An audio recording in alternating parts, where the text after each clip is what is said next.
Europe 1. 8h14 sur Europe 1, le ministre chargé des Transports est votre invité ce matin, Sonia Mabrouk. Bienvenue sur Europe 1 et bonjour Clément Beaune. Bonjour. De violentes pluies orageuses accompagnées de fortes rafales de vent ont touché l'Île-de-France et plus largement le Grand Ouest du pays hier. Ces intempéries ont entraîné de nombreux incidents sur certaines lignes SNCF, Gare de Lyon, Gare du Nord, sur le trafic aérien également, sans compter les routes, monsieur le ministre, comme la nationale 118 sous les eaux. Quelle est la situation au moment où l'on se parle ? Il y a eu évidemment de très fortes intempéries, beaucoup de Français l'ont vu, notamment dans la région parisienne et dans l'ouest du pays, parfois ailleurs aussi, qui ont perturbé beaucoup d'activités, dont le trafic aérien, le trafic ferroviaire, notamment à proximité de Paris, dans les grandes gares parisiennes, et puis en effet quelques cas sur la route, heureusement un peu moins graves. D'abord je veux penser à toutes celles et tous ceux qui ont été concernés hier, qui parfois ont attendu 2-3 heures, parfois ont dû être pris en charge pour quelques dizaines seulement, heureusement, hier par la SNCF, parce qu'ils n'avaient pas de solution d'hébergement. Donc le maximum a été fait pour que la prise en charge soit bonne, la formation soit la meilleure possible. J'ai conscience qu'on doit faire, je le dis tout de go, beaucoup mieux sur ces sujets-là. La gare de Lyon est restée paralysée pendant de longues heures. Les passagers se sont plaints de trains à l'arrêt, sans clim, sans information, des personnes âgées, des enfants, inacceptables, intolérables. On le dit à chaque fois, Clément Beaune. Attendez, je reviens d'abord sur le point de situation. Vous m'avez dit qu'est-ce qui va se passer ce matin. Le trafic a repris sur l'essentiel de nos lignes ferroviaires. Il y a encore des perturbations sur des lignes importantes, le RER A en Ile-de-France. Ça va reprendre en milieu de matinée, vers 10h. Et il y a quelques perturbations encore sur des lignes comme les intercités. Donc la situation est en train de reprendre. Ce sont aussi des intempéries très exceptionnelles, malheureusement, on l'a vu, qui ont frappé le pays à plusieurs reprises ces derniers jours, avec les images étaient très explicites, des chutes de bâches sur les caténaires qui ne permettaient pas aux trains de circuler, des troncs d'arbres qui sont tombés sur les voies. Donc, qu'est-ce qu'on fait face à ces situations ? Ça veut dire qu'on s'adapte. Ils vont être amenés à se multiplier. On peut malheureusement évidemment le craindre, forte chaleur, fortes intempéries. Ça veut dire encore davantage réinvestir notre réseau ferroviaire. Ça prend du temps, mais c'est vrai notamment en Ile-de-France. Ouvrir de nouvelles lignes qui sont aussi plus robustes, c'est ce qu'on fait dans le Grand Paris, c'est ce qu'on va faire avec les services métropolitains dans beaucoup de métropoles françaises. Ça c'est le long terme, ça, mais c'est à vrai. court terme, dans l'urgence. Et dans l'urgence, d'abord on peut investir aussi sur le réseau à court terme. Quand vous avez des rails qui se fissurent, des rails qui sont trop vieux pour subir les fortes chaleurs, on peut aussi les renouveler plus vite. C'est ce qu'on fait en accélérant nos investissements sur le réseau. Ensuite, je le dis aussi parce qu'il y a toujours des problèmes techniques qui peuvent arriver, ça peut se comprendre, les voyageurs méritent le respect. Et je dis, on doit faire beaucoup mieux sur l'information des voyageurs, sur la prise en charge des voyageurs. Et donc j'ai demandé, pas seulement en vue des Jeux Olympiques, mais ça peut être un accélérateur aussi, à la RATP, à la SNCF, sur tous ces sujets de service, qui ne sont pas des sujets d'investissement lourds, des sujets immédiats de service, qu'on fasse beaucoup mieux. Ce qu'on a vu sur la ligne 4 du métro, ce qu'on a vu parfois encore hier. Vous êtes indigné il y a quelques jours sur la ligne du métro 4. Je rends hommage quand même à nos agents des services publics, qui eux-mêmes font face au mieux à ces situations, face parfois à la colère ou à une certaine mais il y a des panique demandes légitimes. Mais bien la sûr. climatisation, de l'eau, simplement quand on a des personnes en fragilité heureusement, avec sur soi. ce sujet, hier par exemple, il y a eu beaucoup de plateaux repas qui ont été distribués, de l'eau évidemment, mais je pense qu'on doit faire mieux et plus vite, et notamment l'information des voyageurs, parce que on l'a tous vécu, quand vous ne savez pas ce qui se passe, notamment quand vous voyagez avec des enfants, c'est encore plus inquiétant de ne pas savoir quand le train va repartir, ce qui se passe exactement sur les voies, etc. Je pense que sur l'information des voyageurs aussi, on doit faire mieux, c'est une question de respect pour nos voyageurs. Et je le disais, Clément Beaune, vous êtes indigné il y a quelques jours justement sur ce qui s'est passé sur la ligne 4 du métro parisien, avec des personnes qui sont restées bloquées plus d'1h30, là, vraiment sans aucune information. Et qu'est-ce qui garantit, puisque vous en avez parlé, que ça ne se reproduira pas, notamment au moment des JO de 2024 ? Il y a encore beaucoup de questions, d'inquiétudes, en particulier par exemple sur le secteur Stade de France. Là encore, quelle garantie ? Alors des garanties parce qu'on se prépare beaucoup. Oui. Non mais je vous le dis parce que je fais une réunion de chantier, littéralement, on regarde point par point toutes les 6 semaines avec la RATP, la SNCF, Aéroport de Paris, la région Île-de-France qui est en charge des transports en Île-de-France, dans toute la région parisienne, pour qu'on regarde exactement les points de dépose, les saturations aux heures de pointe des compétitions, etc. et qu'on y apporte des réponses. Et on fait aussi, je le dis parce que c'est une fierté, les premiers jeux qui sont sur tous les sites entièrement accessibles. Mais là, c'est le monde entier qui va nous regarder. Un incident deviendra mondial et planétaire. Bien sûr, alors, le zéro incident, malheureusement, ça ne peut pas être garanti, mais fiabiliser notre réseau, ouvrir de nouvelles lignes qui bénéficieront pas seulement aux touristes qui viennent pour les Jeux, mais d'abord aux Franciliens, aux Parisiens, aux Français qui voyagent en Île-de-France. Quand on ouvre 8 stations supplémentaires sur une ligne nord-sud comme la ligne 14 du métro, c'est très technique, mais c'est très concret. Et donc ça change la vie. Et je rappelle aussi que l'investissement qui est fait, c'est 4 lignes de métro supplémentaires, totalement modernes et automatisées, qui arrivent en Île-de-France.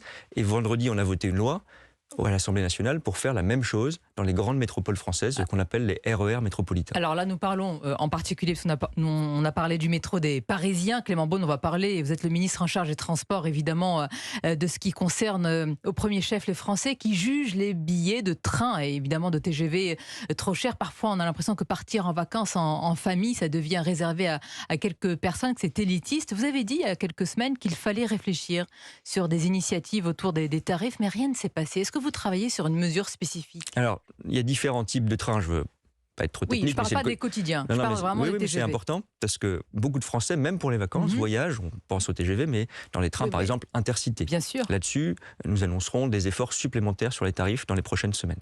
Sur le TGV, c'est coûteux. Je vais dire une raison aussi pour laquelle c'est coûteux, parce que le TGV, il n'est pas subventionné, parce que pour beaucoup de Français, le sujet, c'est pas le TGV, c'est le train tout court, et donc on subventionne les autres trains, on subventionne pas le TGV. On peut donc, le comprendre. La Enfin, SNCF... parfois, on a l'impression de prendre un billet pour aller à Bordeaux, c'est comme partir à New York. Alors, j'exagère un peu, mais c'est vrai que... Écoutez, quand vous voyez certains prix, certains tarifs, ce n'est pas si éloigné. Alors, je reviendrai peut-être sur la comparaison train-avion, mais pour être très concret, ça veut dire des mesures commerciales beaucoup plus favorables, notamment pour les classes moyennes. Je pense aux cartes qui sont développées. Mais d'abord, ça existe. Heureusement, il y a encore des billets en dehors des périodes de pointe qui sont plus accessibles. On a des cartes comme les cartes avantages. On a le Ouigo, qui est une vraie mesure sociale. Le Ouigo, c'est du train moins cher. La SNCF est en train de développer cette offre. Puis je vais être très clair. Pourquoi le prix du TGV est particulièrement cher? Parce qu'il n'y a plus de place. Et quand il n'y a plus de place, les prix augmentent. Et donc, ce qu'il faut avant tout faire, ça ne règle pas le sujet pour l'été prochain, mais il faut préparer l'avenir. Je crois que c'est aussi la responsabilité des politiques. Il faut acheter, commander plus de trains, d'ailleurs à nos industriels qui produisent en France. Et donc, c'est une commande qui est aussi effectuée en cours par la SNCF. Et puis, je vais mettre les pieds dans le plat. De temps en temps, sur certaines lignes à grande vitesse, je pense que la concurrence peut être une bonne chose. Je prends Paris-Lyon. Très concret. On a ouvert Paris-Lyon à la concurrence avec un opérateur de train italien qui est là depuis 1 an et demi. Les prix ont baissé de 20%.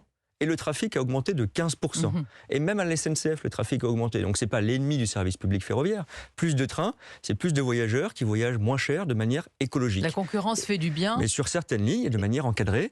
Et il y a des opérateurs qui vont arriver sur le Paris-Lyon. Et il y a un opérateur espagnol, par exemple, qui va ouvrir des liaisons entre Madrid et Lyon, entre Madrid et Marseille, pardon, entre Barcelone et Lyon, avec des tarifs extrêmement peu coûteux. Donc la SNCF n'a qu'à bien se tenir. Mais en tous moi, les je cas, suis un grand défenseur d'un service public ferroviaire. Oui, parce qu'il restera... Vous pouvez appeler à comparer, à voir les prix ailleurs, ce que font les Français, évidemment. Et d'ailleurs, je regarde un parti écologiste comme les Verts allemands, il défend la concurrence sur le ferroviaire parce qu'il dit ça fait plus de transport écologique et moins d'avions. Donc il faut le faire aussi comme ça.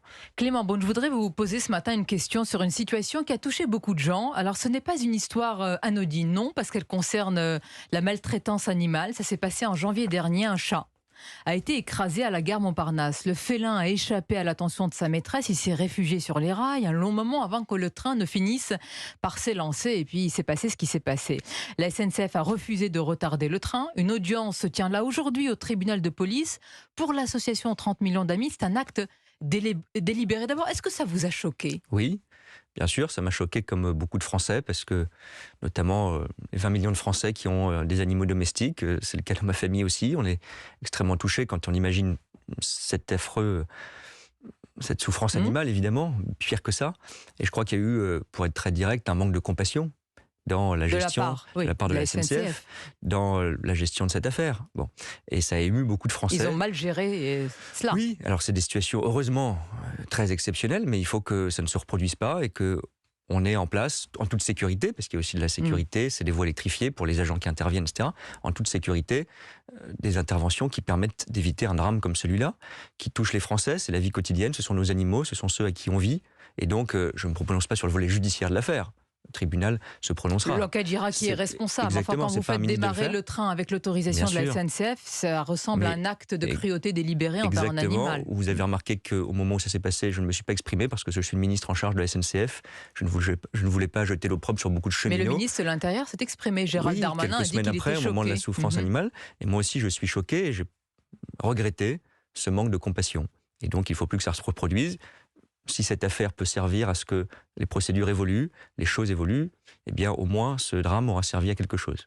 Malgré l'interdiction de manifester, Clément Beaune, des militants se sont rassemblés samedi pour protester contre le chantier Lyon-Turin. C'est le chantier ferroviaire à grande vitesse Lyon-Turin. Il y a eu des moments de tension avec les forces de l'ordre. Des gendarmes ont été blessés.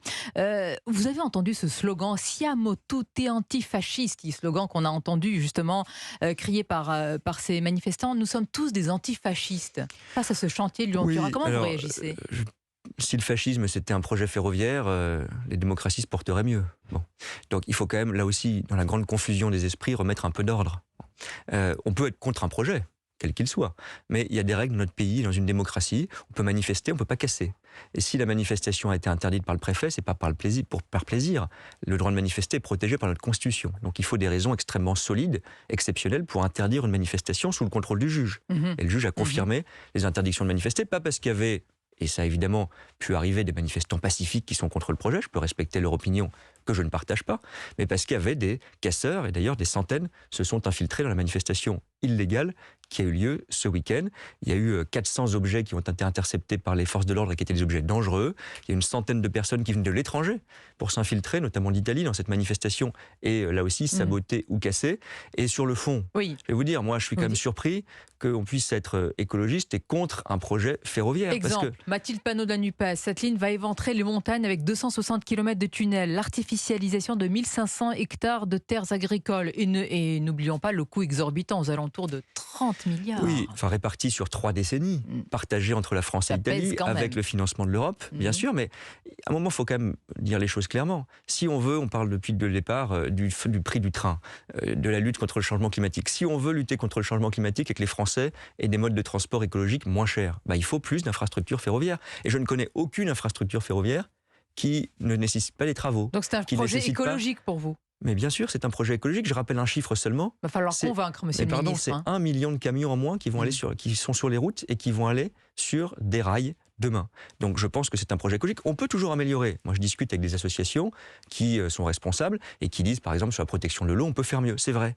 Mais le projet lui-même, je rappelle aussi qu'il a été lancé par le gouvernement de Lionel Jospin, auquel appartenait, me semble-t-il, Jean-Luc Mélenchon, qui à l'époque n'avait pas jugé ce projet monstrueux, comme il l'a dit ce week-end, et il a été décidé par un ministre des Transports, mon prédécesseur, qui s'appelle Louis Besson, qui était le collègue à la table du Conseil des ministres de Jean-Luc Mélenchon. Il faudrait qu'il revoie ses tablettes, notre ami Jean-Luc Mélenchon. Clément Beaune, allez-vous revoir, non pas vos tablettes, mais l'élargissement du malus écologique, le malus au poids, est-ce qu'il va être élargi aux véhicules hybrides rechargeables ? Alors je sais que nos auditeurs sont très sensibles à cela. Est-ce que vous prévoyez cela dans vos cartons ? Alors il faut faire les choses dans l'ordre. Il y a un malus automobile, vous avez raison, qui aujourd'hui a un seuil, sans être là non plus trop technique, mais c'est important, de poids. Quand un véhicule est très lourd, il est soumis à un malus. Ce sont aujourd'hui uniquement les véhicules thermiques.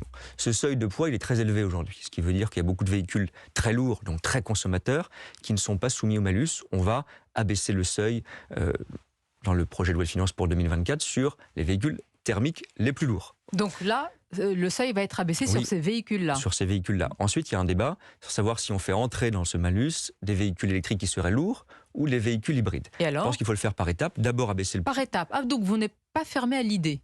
Donc, pas fermé à l'idée, mais Sonia Mabrouk, je vous explique la logique. Je pense qu'il faut d'abord abaisser le seuil sur les véhicules thermiques. Pourquoi ? Parce que la priorité des priorités, c'est qu'on achète moins de véhicules thermiques et plus de véhicules électriques. Ensuite, entre les véhicules électriques, il y en a qui sont plus ou moins écologiques dans leur mode de production. Et donc, progressivement, il faudra resserrer les critères. Progressivement, à quelle échéance ? Sans doute de l'année prochaine ou l'année suivante. Mais je ne comprends pas, vous voulez inciter quand même l'électrique et en même temps, vous nous sortez du chapeau une taxe à venir.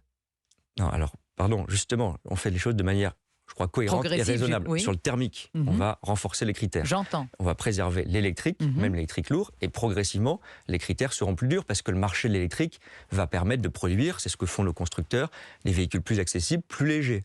Mais il faut investir. Il faut que les constructeurs français et européens, ils aient aussi les moyens d'investir. Ils ont commencé cette grande mutation de l'électrique. Donc moi, je veux qu'ils produisent des véhicules moins polluants, plus petits, mais ça se fait par étapes. Et les hybrides ? Et les hybrides rentreront aussi progressivement dans ces critères, mais en 2024, ce seront les thermiques avec le poids. L'avion, il faut qu'on finisse sur l'avion. Le Salon du Bourget ouvre ses portes aujourd'hui. Alors, énorme vitrine aéronautique mondiale qui fait la part belle notamment à l'avion vert. Mythe ou réalité, on ne sait pas. Avion vert avec des nouveaux carburants, dont l'hydrogène, qui ne serait pas adapté à des vols long courriers. Qu'est-ce que vous pouvez nous dire à ce sujet ? Mythe ou réalité ? Non, grande ambition et une réalité qui va arriver. qui va arriver vite. On est en train d'investir sur l'avion vert. Alors certains disent que ça n'existe pas. Ça n'existe pas aujourd'hui. Enfin, les grandes transformations se financent par l'investissement, la recherche, la science, le progrès.